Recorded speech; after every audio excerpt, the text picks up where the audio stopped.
অনেকই করছিস। মা মা তুমি সকাল থেকে মুরগির ডিমগুলো ওরে বাবারে কত ডিম দিয়েছে। সকাল থেকে আজকে মুরগির ডিম কুড়ানোই হয়নি। মুরগিগুলো কত ডিম দিয়েছে। মুরগিগুলোকে বাবু ঘাস দে না। এই তো ঘাস খাই না তো ওরা। মুরগিগুলো ডিমগুলো নিয়ে পালিয়ে। ছাগলটাকে দুটি ঘাস দে। এই তো দিচ্ছি। চ ডিমগুলো ধুয়ে নেবো, চলে ধুয়ে রান্না করব। এই ডিমটা কালকে দিয়েছিল মনে হচ্ছে। টমেটো গাছগুলো মরে গেছে।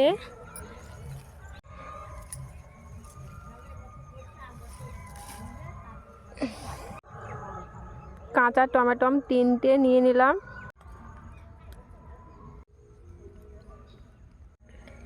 আদা রসুনগুলো একসাথে বেটে নেব।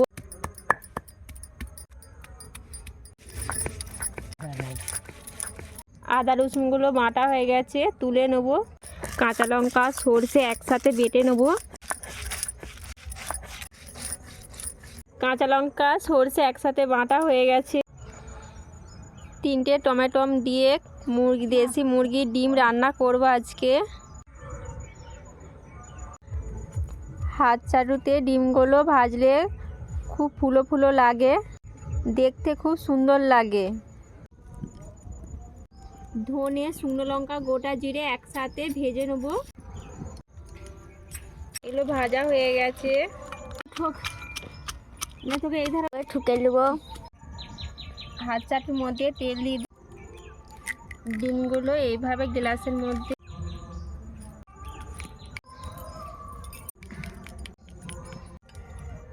আমি হাত চাটুর করা তেলটা খুব তাতিয়ে নেব।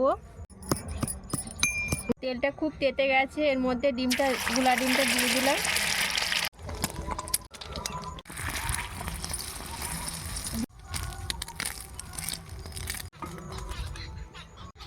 আবার একটু তেল দিয়ে দিলাম।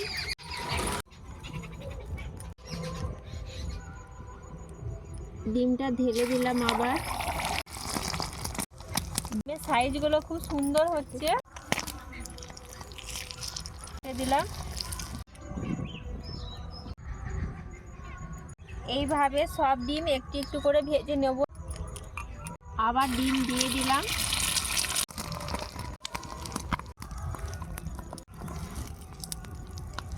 উল্টে নেব। এর মধ্যে একটু নুন দিয়ে দিলাম। এইভাবে ডিমটাকে গুলে নেব। তেলটা তেতে গেছে, আমি ডিমটা দিয়ে দিলাম এর মধ্যে।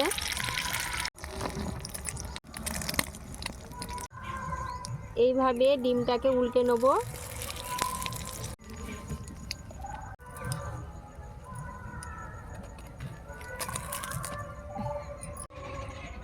ডিমগুলো ভাজা হয়ে গেছে।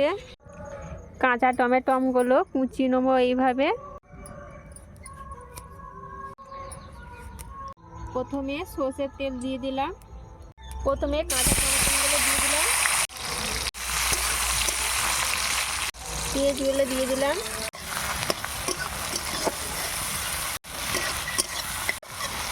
এবার আমি আদা রসুন বাটাগুলো দিয়ে দিলাম।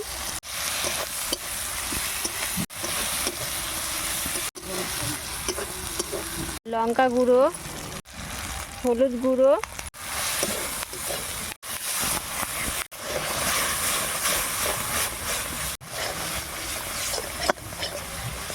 এর মধ্যে কাঁচা লঙ্কা বাটা সর্ষে বাটা দিয়ে দিলাম।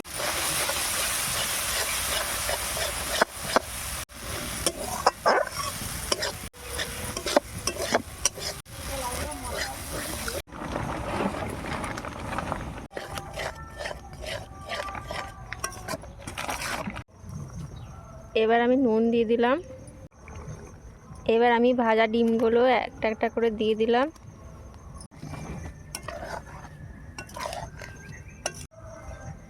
কাঁচা টমেটো দিয়ে ডিমের রেসিপি। ভাজা মশলাগুলো এর মধ্যে দিয়ে দিলাম।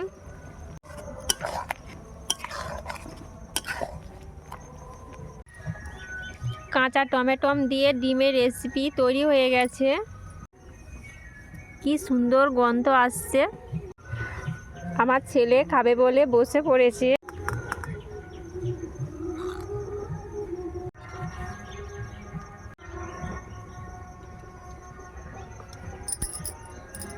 মা কাঁচা টমেটোর সাথে ডিমের রেসিপি খুব সুন্দর।